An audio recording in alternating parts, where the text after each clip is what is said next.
Welcome back, everybody, to episode 19 of the No Fire podcast. Happy to be here.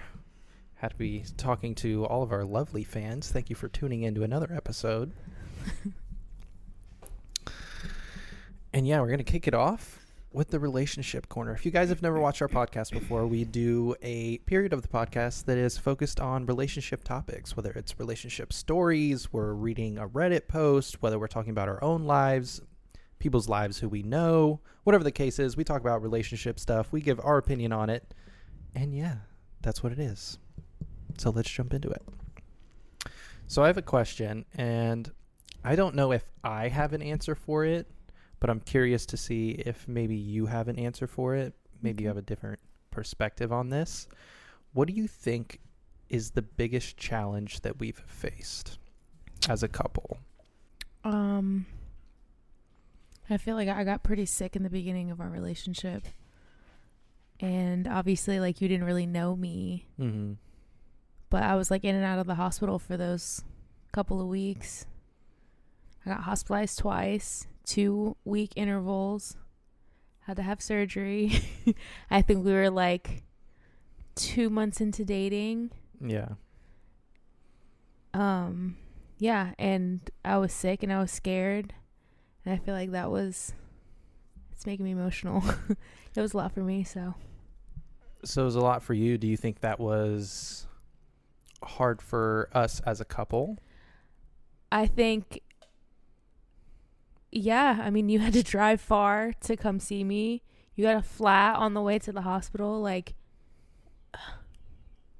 And I was sick, and I don't like not being able to do things for myself. Mm-hmm.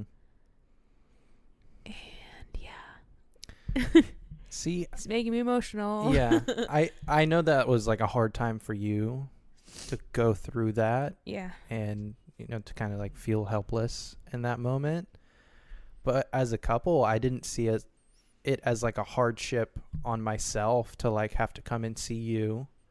Well, you also had to like take care of my dogs and my cat and my bearded dragon. Like, I had a whole zoo that you had to take care of, and you didn't sign up for that when, you start dating somebody. Like, obviously, it was something that was completely out of my control. Like, I didn't know I was going to get sick. I didn't know that all that was going to happen so quickly. But it's a lot for anybody to take on. Like, I would get overwhelmed sometimes with the things that I had to do on a daily basis with all of my animals. You know what I mean? And like, obviously we live together now and we've been together long. So, the trials and tribulations with the crew. Yeah. But, yeah, I think it was a lot to go through. I mean, it makes me feel better to know that it wasn't like a strain on you, but like, I felt like it was a strain on you. It was like an hour drive to the hospital that I was at.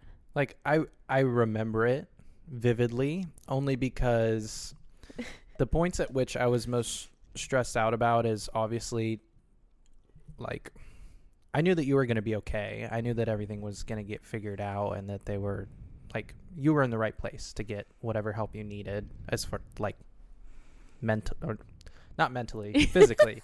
You were in the right place to get physically helped. Like, they were going to do whatever. In a regular hospital, not like a facility, like he's making it seem. Hospital. No,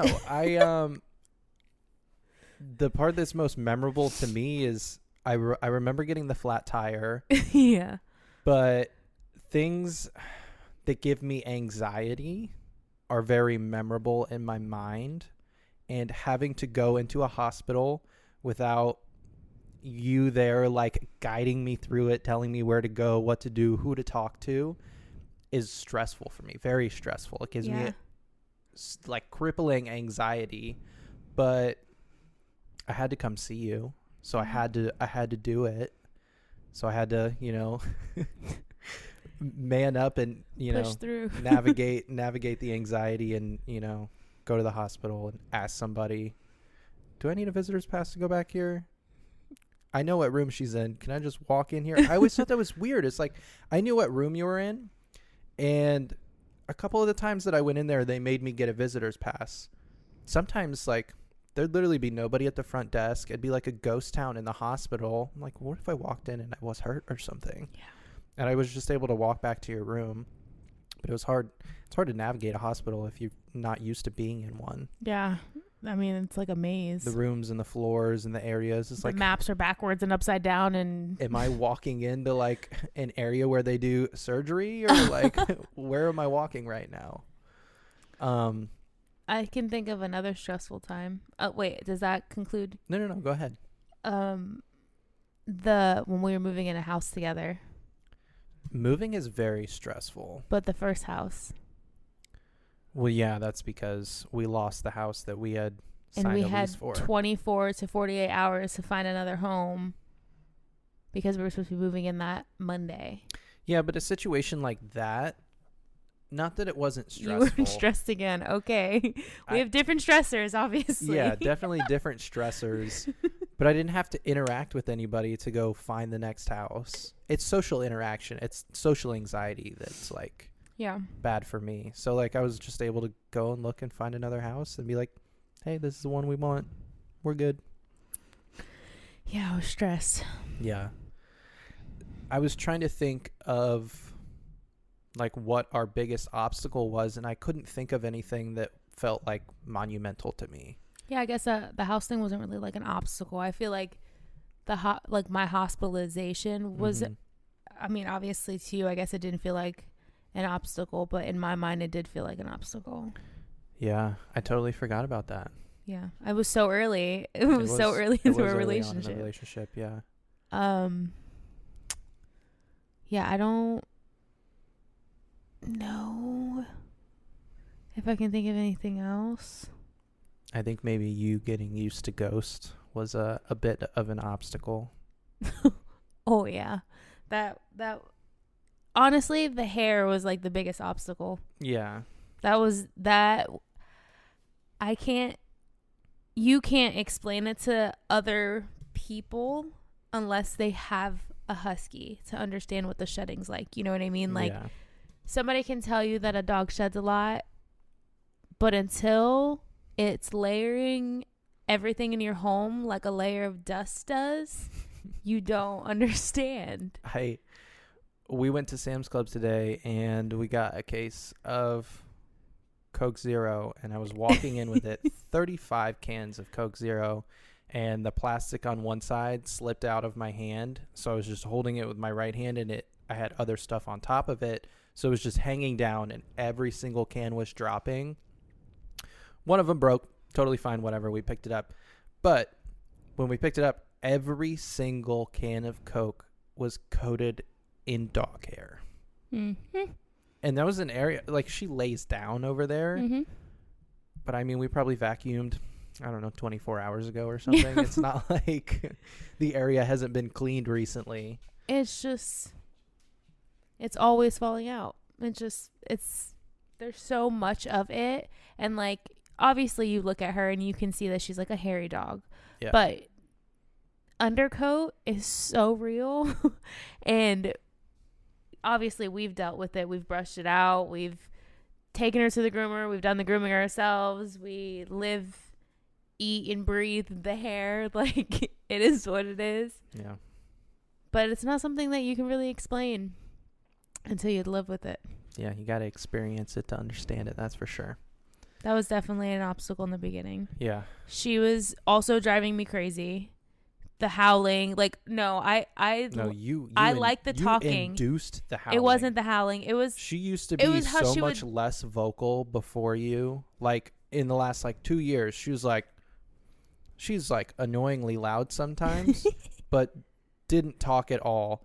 And you just would egg her on. She started talking when I started coming around. She was already doing the talking. No. Yes. It's gone. Say there's 5 howls It's gotten worse, obviously, it's like at over time. 15 howls a day. No, yeah. I mean, it's probably in reality like 150 a day now, but Yeah, she's very vocal now. Because she knows. She gets our attention when she does that. She gets what she wants. She's like a toddler. A child who just sits there and complains. Stop. Not under my legs. Yeah. Oh, I was going to say something. Damn it. But I feel like that was the biggest obstacle I could come up with in my head. Yeah. which I don't feel like it was like threatening to the relationship, but I would say it was putting strain on the relationship. Yeah, and it was like our only strain. So I feel like it felt like a big strain, but Yeah. that's my girl. All right. I got some other relationship topics to talk about. Okay. Oh, so I was reading a Reddit post, and there was a girl that posted, and she was saying that her and her husband started going to the gym together, and that they've both gained about 20 pounds of mass, whether that be, fat and muscle combined, muscle, whatever. And her husband told her that he now finds her unattractive. So I'll frame it this way. Do you think it's unattractive for women to be muscular? No. I would say there's like a certain extent. I agree. I would say if you see like a female bodybuilder, sometimes they're so jacked or so lean that it's like, but I feel that same way about men's physiques too. Yeah. Like if you're, too That's far like in a one lifestyle. direction. Yeah. I would say it's not the most attractive. Yeah. But if you're going to the gym with your partner and you're working out, you both have a goal to, lift weights and, either get skinnier or gain muscle, whatever your goal is, and you guys are reaching that goal together, that's rough on your partner to be like, hey, this isn't a good look for you. Yeah, I mean, I feel like that's very, like, what's the word? It's like a gut punch.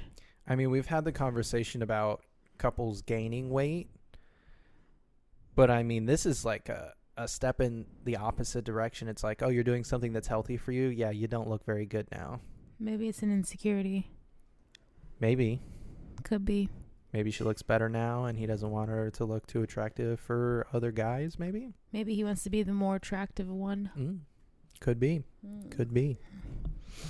But yeah, I thought that was interesting. Interesting take by that guy. Indeed. Here's another one. Would you stop working if I became a millionaire? I don't know. I think I would just do something I enjoy. Yeah, I hear that 100%. And I don't think you would stop working. Like, you might stop working a normal job, but you might focus on like a business venture or something that you actually have a passion for. Yeah. Ghost. I would do the same thing. If you're financially successful to the point where we have zero financial worries for the rest of our lives, then yeah, we're gonna work on our passions at that point. We're not gonna put ourselves through any more mental or physical strain to make a minuscule amount of money that's not gonna benefit either of us in any way. It's not gonna change our lifestyle. If I still work, it's just gonna make me bitter and resentful. Yeah. But that's just the type of couple we are. I think other relationships might not be that way. If one person in the relationship is successful, then maybe they would be bitter because you're just living off of them. Yeah. I guess I could see that being an issue with some people. Yeah, we're just not built like that. Yeah, no. I can't even sit still for long enough. No, thank you. Yeah. Well, I think that's the relationship corner. I think we'll wrap that up here. Thanks for tuning into that portion of the podcast. Yeah. I think it was good. So we were talking about anxiety. Like, things that are stressors for me are like social situations. Do you have any specific ways that you cope with your anxiety or your stress? I do. Do you know what it is? No. I smoke. And that helps. Yeah. Does the opposite to me now. I know. It didn't always used to be like that, but It's always different for different people. Maybe one day it'll be different for me too, but I mean, does that help your future stress and anxiety though? it's Or is that just like a I think coping mechanism? future in general is stressful to me as a whole. Like, Yeah. it doesn't matter doesn't matter. Future anything is just like stressful to me as a whole. Always has been. That's just how my, I don't know, I mean, brain like, is. so how I'm thinking of it is that like that's your go-to coping mechanism? If something's stressing you out, you want to smoke. Or I want to make something. It depends. It depends on like what's going on. It depends if like on my level of frustration. It depends on like like sometimes I just need to go shower, and like if I'm in like a bad mood and I just want to like, I just feel like I gotta get it off of me. Yeah. Because that I get anxious like that. I get very overstimulated, especially like this is kind of a silly example, but when I work the window and my name's being called in 17 different directions and everybody needs my card and I need this Compton and this is an OD, I need this brought up, like I at the end of my shifts I'm like, I just want to change my name. I can't deal with it. Like I get the anxiety level, like I just feel like I'm like ready to crawl out of my skin because I'm just so like irked with my existence in that moment. Is there a way that you cope with it in that aspect? I honestly shut down, like not in the sense of like I stop what I'm doing. I just have to tune everything out and just like, I guess, block it out and just shut the fuck up. Let me do what I have to do. Like I don't know. In those situations, it makes me want to quit my job. Like my anxiety level gets so high when I get not working the window, like that's whatever, but like the other day when I had that problematic guest and she was a bitch, and I won't go too far into it just in case, but it just, the way people treat you in the industry gives me more anxiety than like what I'm actually doing for a job. Yeah. Like the people that I deal with make me more anxious than like actually the idea of just serving people. You know what I mean? If they were just halfway fucking decent, it would be fine. Yeah. But you know, the world can't go that way because that's just not how it is. Yeah, I think there's a couple different ways that I would say like I cope with it. I would say the way that I try to get through stressful or like get through anxiety is thinking on past situations where I've had anxiety and I've, you know, come out the other side, you know, nothing terrible has happened to me. You just have to do what you have to do in that moment. And I just have to remind myself that over and over again. And typically during a stressful or anxious situation, I'm usually very quiet. I won't talk. I won't say anything. I just need to do the thing. I just need to get it over with. I agree. If there's a situation that would normally give me anxiety, if it's something that's drawn out, like it's something I have to do next week or the next day, and it's something that I can think about in my head, that's what gives me real anxiety. Certain situations may not necessarily give me anxiety as long as I'm faced with the situation immediately and I don't have time to overthink it. I could understand that. But if I do have that time to overthink it, I just have to remind myself that it's not a big deal. I'm going to get through it. I've had these situations before. It's not the end of the world. But I'll back out and avoid things if I can. Or never address them. To avoid the anxiety? Yeah. Which is unhealthy sometimes. That is unhealthy, but... Yeah, I know. It's the benefit and the downfall of being an adult. You get to make your own decisions, which is further induces anxiety sometimes when you avoid situations that you don't want to do. If you just get them over with, you know, you'd build up a tolerance to that anxiety and probably not have to deal with it so much, but become immune. It is what it is. Yeah, good old anxiety. Controls our lives. If I decided that I wanted to do stand-up comedy, I'm sure that you would attend and, you know, watch me do it. If I wanted you there, I'd probably have you more stressed to have you there. But say it's not me in this situation, but it is me for this scenario, because that's not something I would do. I'd never do stand-up comedy. But Sam doing stand-up comedy, and it was horrible at it. Like, just terrible. Would you be honest with me and tell me if I asked you? Honey, how did I do? I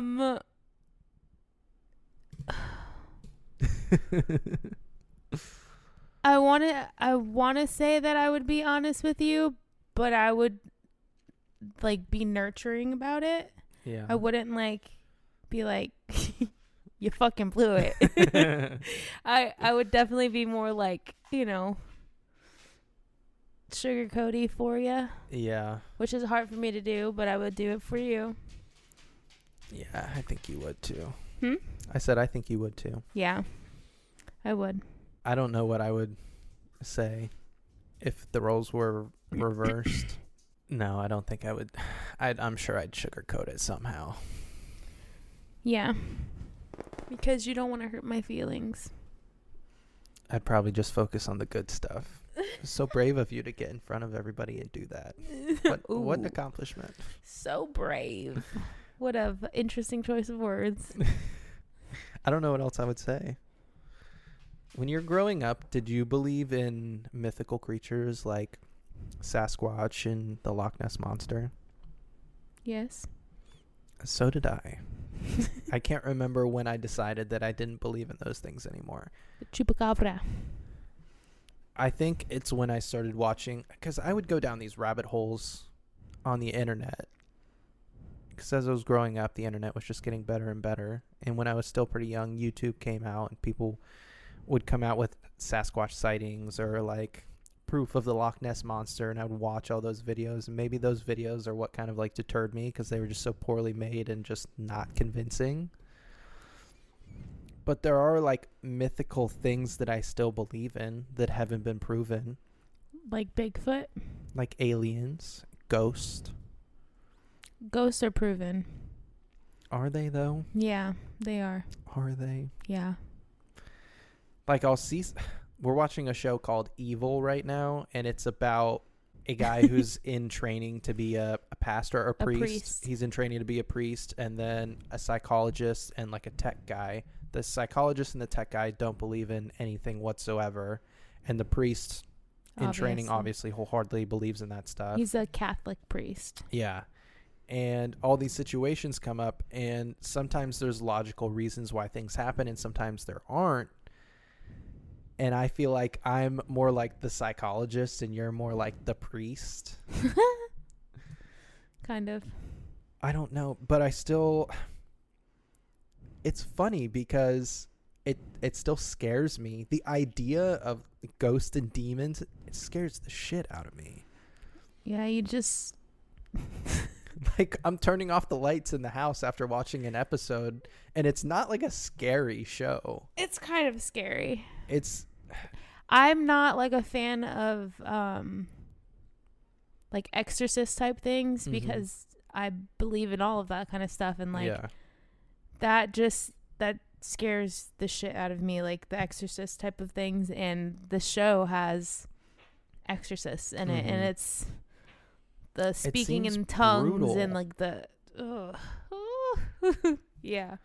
Yeah, I don't know. Like I said, I'll be like turning off the lights in the house, and I'm like, I don't really want to turn around. Like, I'll turn the lights on if I have to go back and get something in the kitchen. Like, I want to turn the lights on.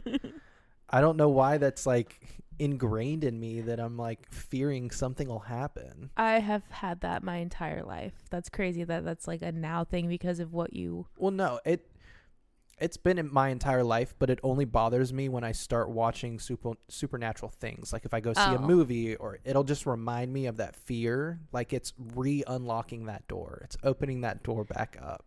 When you were a kid, did you ever shut the lights off in the bathroom and do the Bloody Mary thing? Yes. Would you do that now? I don't think I would be as afraid to do it as I was as a child. I feel like I'd still be afraid. I don't know. If I was by myself in the house, I would not do it. I don't think you would either. If I was with you, I'd be fine. Or if I was with anybody, really, I'd be fine. Yeah. But If I was by myself, no. That's fair. I don't think I would I'm do not. it in general. If I'm by myself, I'm just afraid that there's like a screw that might loosen a little bit in my brain and then something will happen, whether it's real or not. And I'll never be able to get that out of my head. And I'll just repeat in my head. Just go psycho. I don't like that. Yeah. There's plenty of screws loose in my head, but things are staying together somehow. Yeah, you got it together, babe. Yeah. At least on the outside it looks that way most of the time. So I was thinking, I don't know what sparked this thought in my head, but I was thinking about the future of cars and how they want to go towards electrical cars and stuff. What's your take on self-driving cars? I think it's sketchy. So they kind of have it already. Like Teslas do the self-driving thing. Like they'll slow you down. They'll take like curves and stuff. It's not totally self-driving where you just get in your car and it takes you home. Mm-hmm. It's not that, but it's like a assisted self-driving type of stuff. Creepy. I'm okay with the assisted self-driving stuff, like keeping you in your lane, slowing down or speeding up depending on like the cars in front of you. But when it gets to a scenario where you're driving through a neighborhood and a little kid kicks a soccer ball in the road, I want that to be a human's fault to hit them and not like a computer. Because I think that's where the big issues really come in. Yeah. Maybe the computer would be better at it and they would never hit a child. I don't know. Yeah. I don't know. It's a scary way to think about it. Yeah, and I mean, it always goes back to accidents. Humans, like percentage-wise, are very good drivers. Counting how many people are actually on the road, how far people in America travel on a daily basis, and how many accidents there are. Yeah. Humans are pretty good at it. It doesn't seem that way when you're out there actually driving. You're like, there's all these people suck at driving, but yeah, I feel that way every time I'm driving. Statistically speaking, there's like a 0.0001% chance that you actually get in an accident when you get in your car. Sketchy. It's a very low percentage. But what if that percentage was even lower if everybody was in self-driving cars? Because that's the way that they would have to do it. You can't just have some self-driving cars and then humans. Yeah, because I feel like that messes up their like. Yeah. Humans are still the algorithm. Yeah, the algorithm of the road. Yeah, I don't know. I'm still kind of on the fence about it. I don't like it. Makes me think of iRobot. Yeah, and we all know how that ended. Yeah, we do. Yeah, we do. That's why no self-driving cars. Yeah. At least for the time being. We're not there yet. We don't need it. I don't know. Sketchy technological advances are happening every single day that I don't realize until they get mainstream. So we'll see what happens. They're putting computer chips in people's heads right now. So that's not okay. Yeah, they did it. There's a guy with a chip in his head, and he can move a mouse on a computer screen. So we're gonna go a little international here. So I told you the other day about the Pomeranian thing. Mm-hmm. I can't divulge my sources on this, but apparently in China's big on pandas.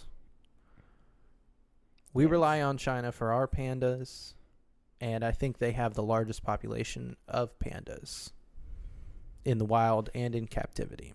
Okay.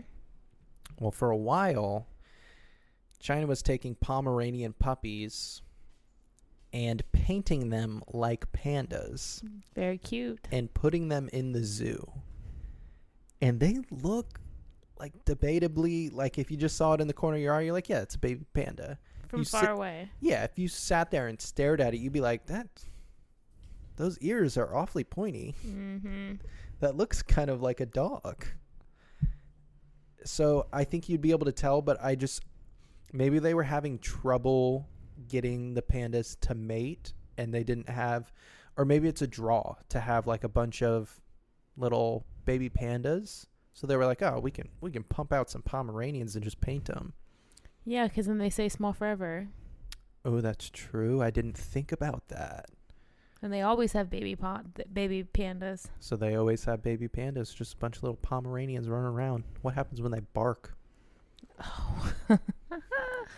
Maybe being around pandas, they won't know how to bark. Maybe.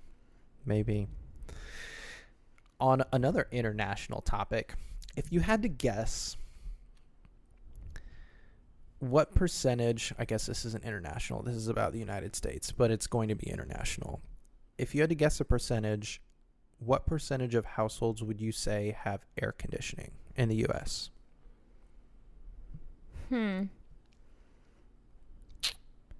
If I had to guess, I'd say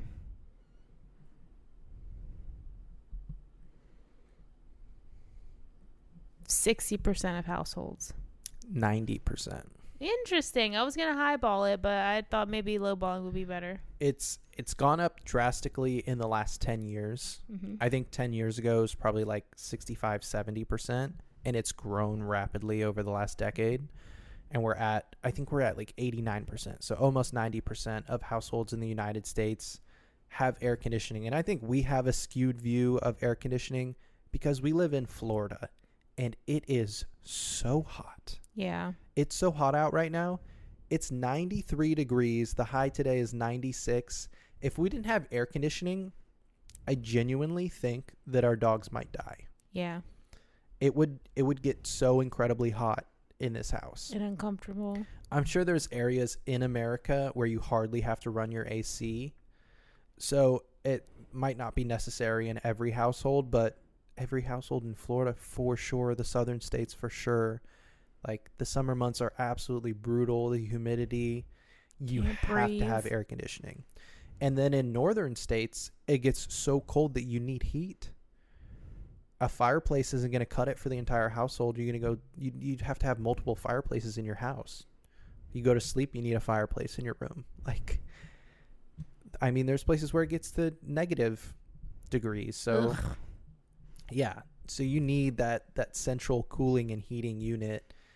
I feel like we're definitely blessed to be where we're at in the United States, because I didn't realize that other countries don't necessarily have the same level of air conditioning supplies and percentage-wise. So I heard somebody talking about this. What would you say the percentage of the United Kingdom has air conditioning? Well, now I'm going to think that they have 60%. Lower. 40? Lower. 20. Lower. What? Why? So obviously they don't have the same climate as us. But with the United States having 90%, you would think that the UK, like, obviously their economics isn't exactly the same. I don't know what like an average person makes there. I don't know what the income and living situations are like because I don't live there, and I don't do any, extensive deep dives on it. But 5% of the UK has air conditioning. That's insane to me. Even if they have like almost a perfect climate year round, you would want air conditioning in some scenarios. Even if it's 70 degrees outside, if it's a little humid one day, it's going to get to like 80 inside of a house. That's hot. Yeah. To be in, you're going to be sweating sitting down. You're not going to be comfortable. That's crazy. I know a lot of them have pets. Dogs are, kind of wishy-washy in the heat, so They are. I just thought that blew my mind. Kind of blows my mind. 5%? That's like no percent. I know. I'm just trying to think of what their climate could be, that it would be just so ideal that nobody needs air conditioning over there. I don't know. And I know they have a lot less people than us. They have 28 million households. So obviously this doesn't include office buildings. I'm sure office buildings that they have there have air conditioning, and like malls and things like that. But yeah, most chances are if you go to somebody's house in the UK, they don't have AC. That sounds terrible. I know. Maybe they have really good fans over there. Like, better air circulation. I'm just thinking year round it has to be, a crispy 68 degrees outside for you not to get uncomfortable at any point, to the point where like people in the top 50% of earners wouldn't install an AC unit. But yeah, I'd be curious to see what other countries percentage wise Have air conditioning. It looked like most other countries were really low percentage compared to the United States. Excuse me. I feel like that's wild to think that so many homes don't have AC in it. But yeah, it's probably just because we have a really skewed view of air conditioning, because it is a necessity to live in the climate that we live in. Yeah, I agree. Alrighty, guys. Well, thanks for tuning in to another episode of the No Fire Podcast. If you want to check out our social media, you can check us out on Instagram at No Fire Pod or TikTok at No Fire Podcast. We post every Thursday the video format on YouTube or the audio format on Spotify, or go ahead and just Google No Fire Podcast. Make sure you put NO-FIRE podcast, and we will pop up.